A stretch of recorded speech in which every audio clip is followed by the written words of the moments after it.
Vamos a leer dos relatos del Evangelio concernientes al nacimiento de Jesús.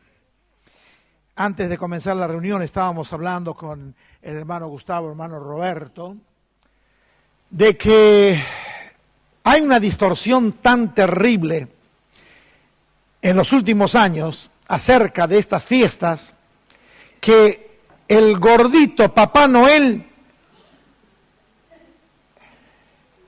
¿por qué se ríen?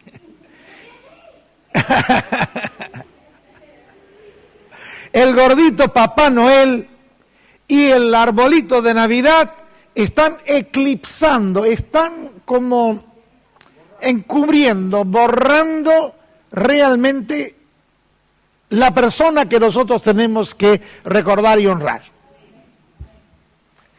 Y el hermano Roberto dijo algo de eso, porque estábamos hablando de que todo esto viene del hemisferio del norte, de Europa, porque todas las leyendas que hay sobre el arbolito de Navidad vienen de Europa.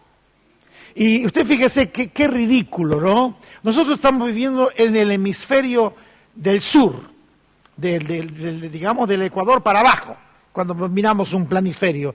Y resulta que nosotros nos están vendiendo el arbolito con la nieve. Y si nosotros no tenemos nieve, es algo ridículo, hermanos. Acá no hay nieve.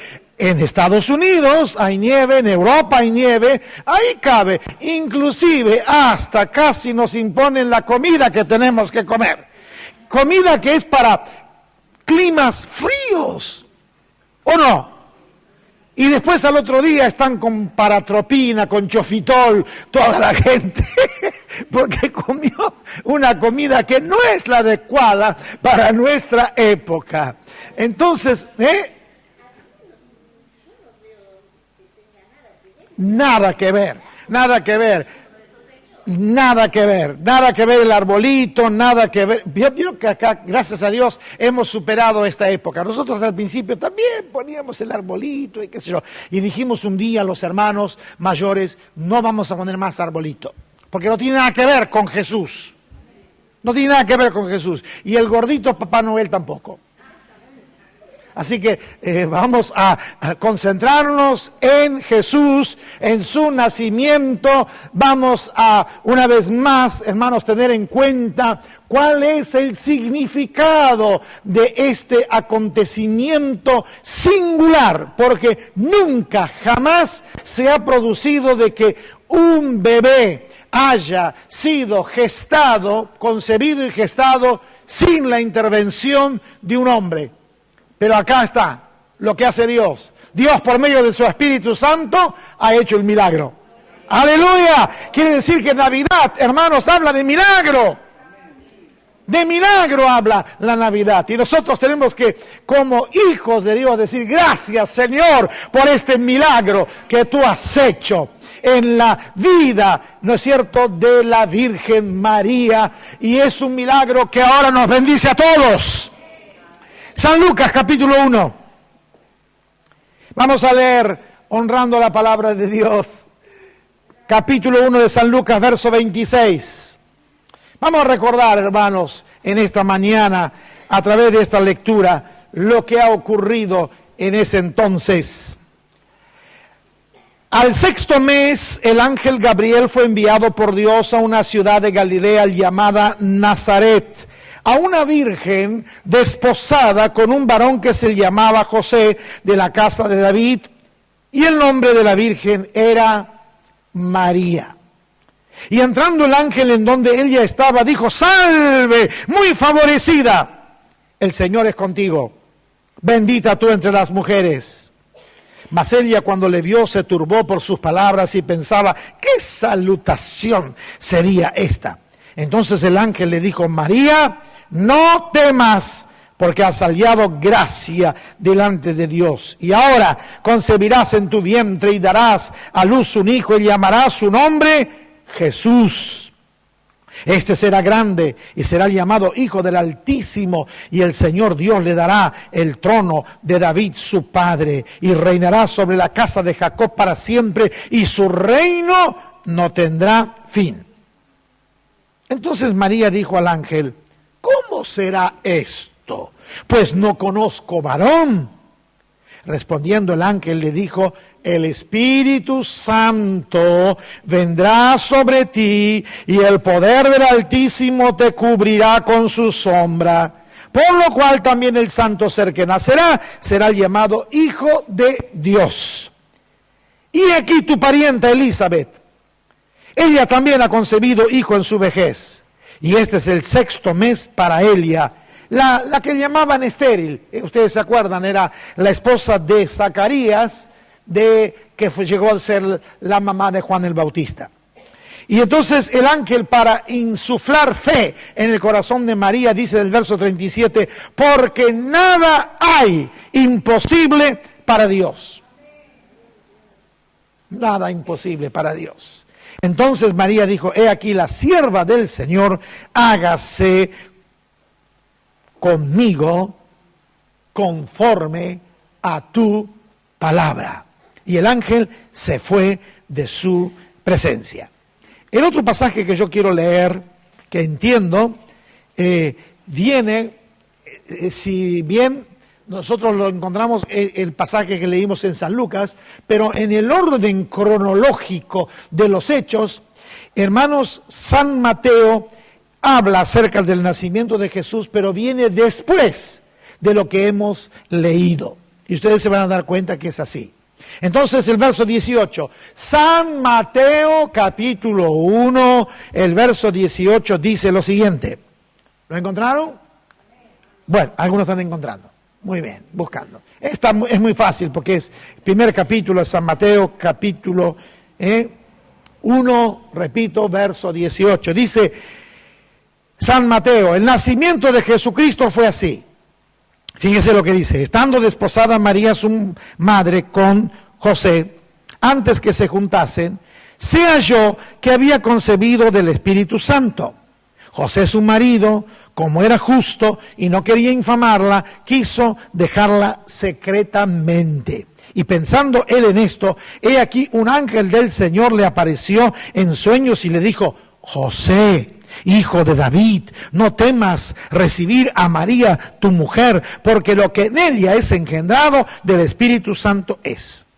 Y dará a luz un hijo, y llamará su nombre Jesús, porque él salvará a su pueblo de sus pecados. Todo esto aconteció para que se cumpliese lo dicho por el Señor por medio del profeta, cuando dijo, he aquí una virgen concebirá y dará a luz un hijo y llamará su nombre Emmanuel, que traducido es Dios con nosotros. Y despertando José del sueño, hizo como el ángel del Señor le había mandado y recibió a su mujer, pero no la conoció hasta que dio a luz a su hijo primogénito y le puso por nombre Jesús. Los dos relatos son muy conocidos para nosotros que leemos por años la Biblia, la palabra de Dios. Es muy interesante todo esto y muy importante para la fe cristiana. Yo diría que este acontecimiento, hermanos, para la vida cristiana es una de las primeras bases. Una de las primeras bases para que nosotros podamos ser creyentes. Hermanos, nosotros podemos notar en el pasaje que recién leímos, en el capítulo 1, versículo 16, hermanos, de San Mateo, que dice, y Jacob, perdón, este versículo no lo leímos, lo leo ahora, y Jacob engendró a José, marido de María, de la cual nació Jesús, llamado el Cristo. Fíjese usted, es muy interesante el primer capítulo de San Mateo. Yo por años al principio, cuando empecé a leer la Biblia, no podía entender por qué en el portal del Nuevo Testamento está esa lista de personas. No entendía nada. Claro, sí, yo cuando era un muchacho no entendía nada. Después vino la luz. El miércoles yo dije que San Mateo escribió su evangelio dirigido especialmente a los judíos. Esta es la conclusión de los comentaristas bíblicos. Él escribió su evangelio a los judíos. Por eso hay tantas citas del Antiguo Testamento para demostrar que Jesús, el que había nacido justamente en Belén, hermanos, era el Mesías que ellos esperaban, porque los profetas lo habían anunciado siglos atrás y queridos hermanos, llegó el cumplimiento. Entonces, ¿qué pasa? Los judíos, hablando en criollo, no se tragan cualquier cosa. Y entonces esta genealogía de Jesucristo demuestra que Jesús viene de la línea real de David. Eso es lo que dice el verso primero. Dice, libro de la genealogía de Jesucristo, hijo de David, hijo de Abraham. Es de la línea real de David, pero también proviene de la línea patriarcal de Abraham. Abraham es el padre precisamente de la nación de Israel, el primer padre. Si bien Israel es el nieto de Abraham, pero él es el padre. De allí nace todo el plan de Dios en la historia, porque en la eternidad ya estaba todo preparado para que Jesús sea nuestro Salvador. Por eso San Pedro dice que Él es el Cordero de Dios que fue predestinado antes de la fundación del mundo. Pero en la historia bíblica nosotros encontramos que Abraham es un personaje extraordinario. Es un personaje del cual tenía que provenir Jesús. Tenía que provenir Jesús. Es muy interesante esto, hermanos, porque cuando nosotros leemos en Génesis 22, Dios promete al patriarca Abraham, hermanos, una bendición sobre su simiente. Fíjese usted. A través de su simiente, Él habla de que van a ser bendecidas todas las naciones. Y San Pablo interpreta la promesa a la simiente de Abraham como promesa cumplida en Cristo Jesús. Y por eso a los Gálatas San Pablo dice, ahora bien, a Abraham fueron hechas las promesas y a su simiente. No dice a las simientes en plural, no, a la simiente, como si hablase de muchas, sino como de uno. Y a tu simiente le dijo Dios a Abraham, la cual es Cristo. ¿Se dan cuenta? Entonces, hermanos, tiene que ser descendiente de Abraham, pero también tiene que ser descendiente de la línea real de David. Uno de los más célebres reyes precisamente del pueblo de Israel. David tiene una importancia tremenda en la historia de este pueblo, hermanos. Qué interesante, ¿no? Y entonces está toda esta línea genealógica, y cuando llega precisamente a Jacob, que engendra a José, el marido de María, no dice que nació de José. Noten eso. No dice, no, claro que no. No dice, ¿notaron eso, hermanos? Dice que de la cual, habla del marido de María, de la cual nació Jesús, llamado el Cristo. Porque él quería demostrar a los judíos que Jesús, ese es el Cristo, el Mesías. Pero no nació, está claro, hermanas y hermanos, no nació de José, sino que de María. O sea, no fue engendrado, para serlo más claro, hermanos, por un hombre, sino fue engendrado, como hemos leído, por el Espíritu Santo.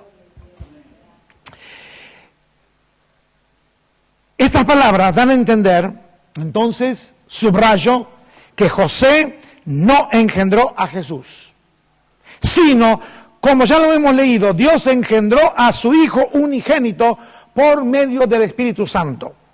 El apóstol San Pablo dijo concerniente al nacimiento de Jesús: pero cuando vino el cumplimiento del tiempo, Dios envió a su Hijo nacido de mujer. ¿Está claro? Nacido de mujer.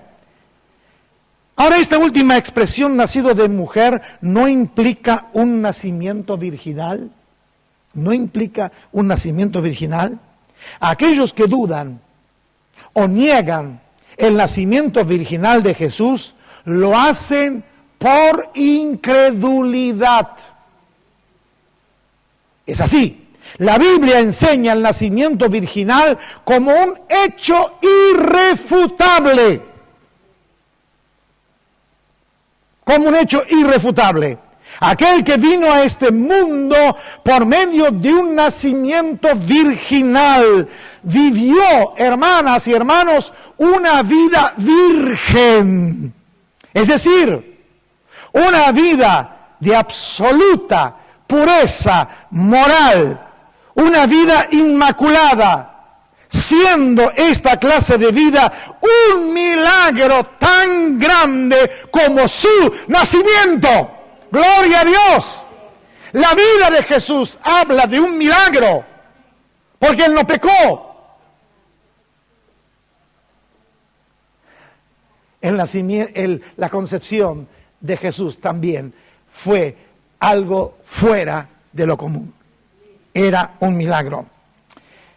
Sobre la verdad del nacimiento virginal, hermanos, se basa la doctrina de la encarnación del Hijo de Dios. Y es muy importante para la salvación de nuestras almas. ¿Por qué es importante, hermanos, que haya ocurrido así como ocurrió el nacimiento de Jesús?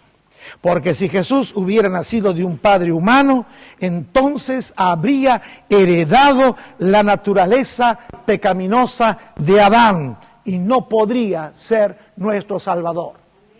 Esa es una de las razones, hermanos, por qué Jesús tenía que nacer de una virgen y ser engendrado por el Espíritu Santo, repito. ¿Por qué? Porque si no, Él tendría las mismas inclinaciones pecaminosas que tenemos todos nosotros. Y no podría salvarnos. ¿Cómo un pecador va a salvar a otro pecador? Pero Jesús es Salvador. Jesús es Salvador, hermanos. Y es Salvador por su concepción, por su gestación y por su nacimiento.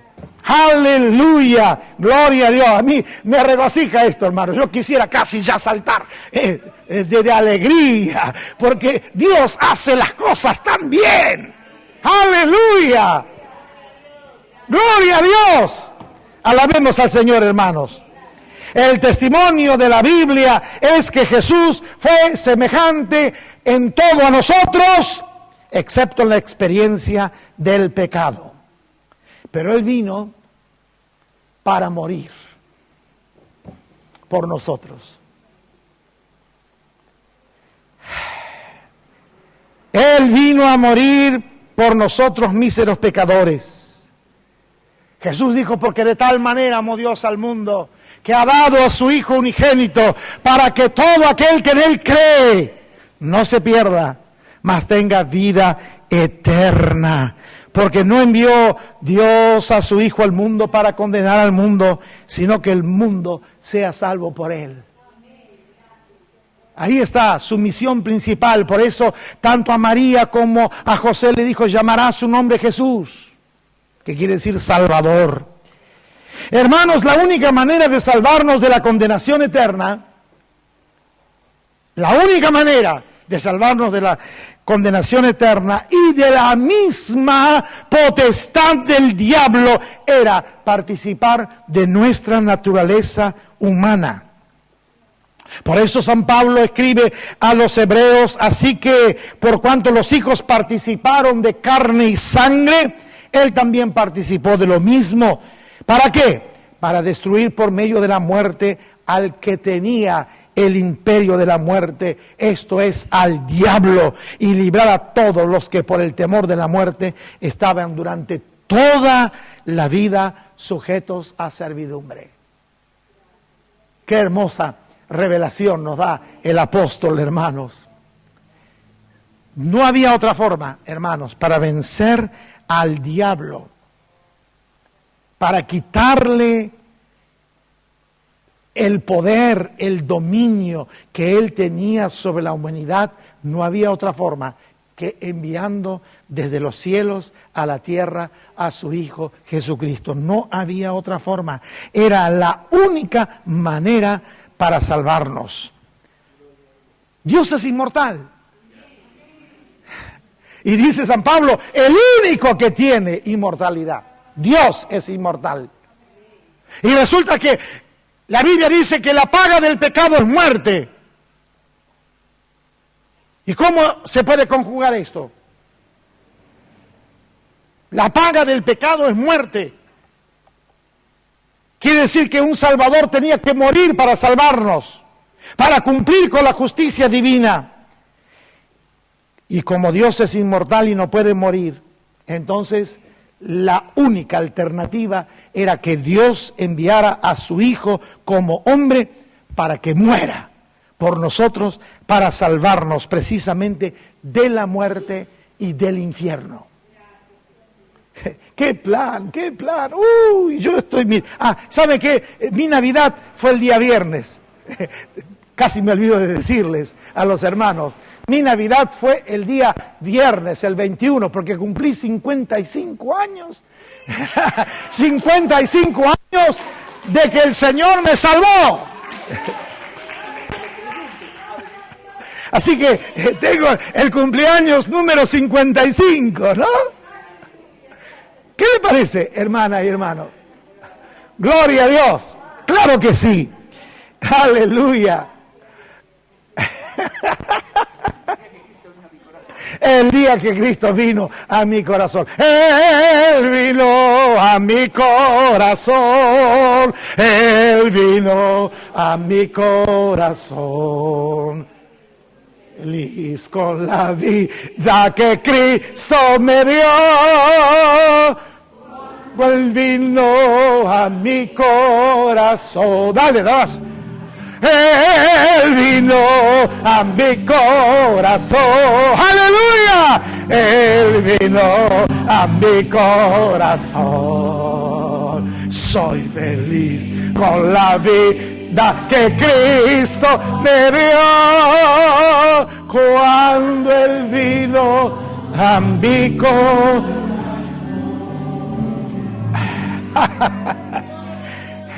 Estamos de fiesta, hermanas y hermanos. Estemos alegres, como dice la Escritura. Gocémonos porque Jesús vino a nuestros corazones. ¡Qué Papá Noel y qué arbolito de Navidad! Lo importante es que Jesús viva en nuestros corazones. ¡Aleluya! Hermanos, en Apocalipsis capítulo 1, me gusta mucho, no puedo dejar de leer eso. En Apocalipsis capítulo 1, ya estoy terminando, hermanas y hermanos, capítulo 1 de Apocalipsis y los versículos 17 y 18. Dice San Juan, cuando le vi, caí como muerto a sus pies, y él puso su diestra sobre mí diciéndome, no temas, yo soy el primero y el último, el que vivo, dice Jesús, y estuve muerto, mas he aquí que vivo por los siglos de los siglos, amén. Y tengo las llaves de la muerte y del Hades, del infierno, de la muerte y del infierno. Él tiene la llave, ¿qué tiene? Tiene la manija.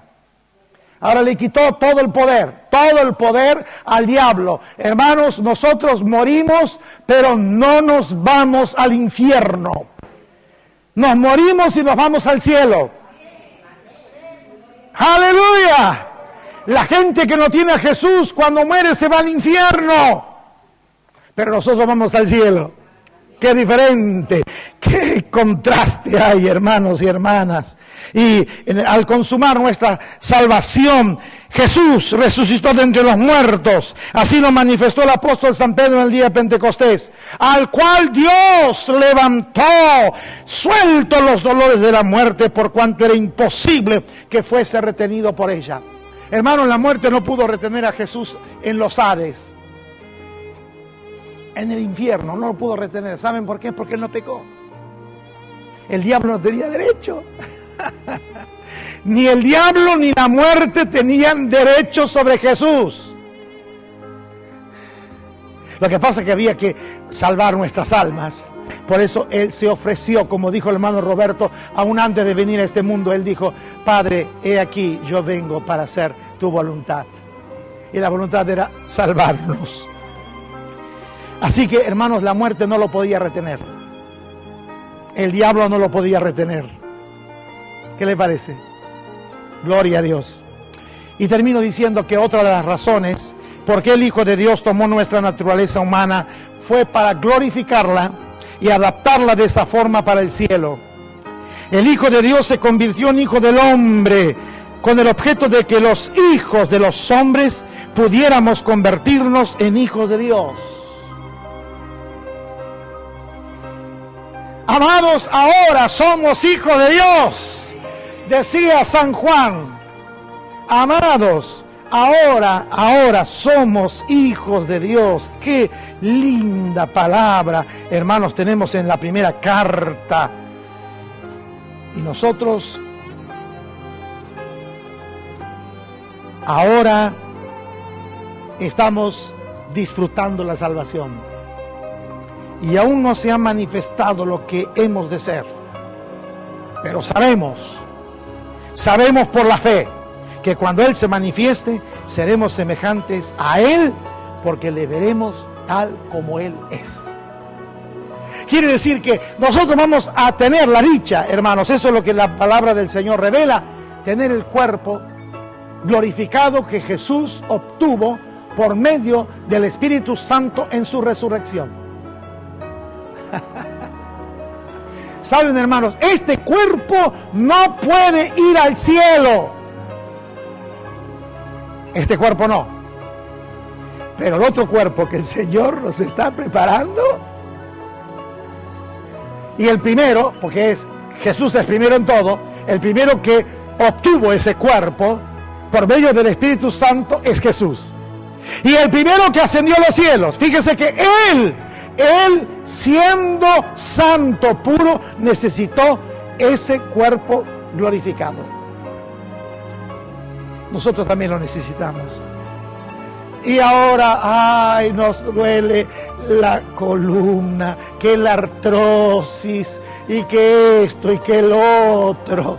Yo no me voy a preguntar cuántos están sufriendo dolores en esta mañana. Porque ya la noche empezó a apretar, ¿no es cierto? Porque iba a llover y llovió.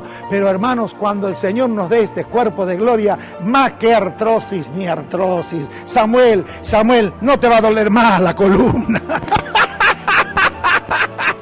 No te va a doler más la columna. Hijo mío, aleluya. Gloria a Dios. Cuerpos maravillosos vamos a tener. Bueno, ya terminé. Vamos a orar, a dar gracias a Dios, hermanos, porque el Señor está con nosotros en esta mañana y nos gozamos mucho porque Jesús nació y es nuestro Salvador.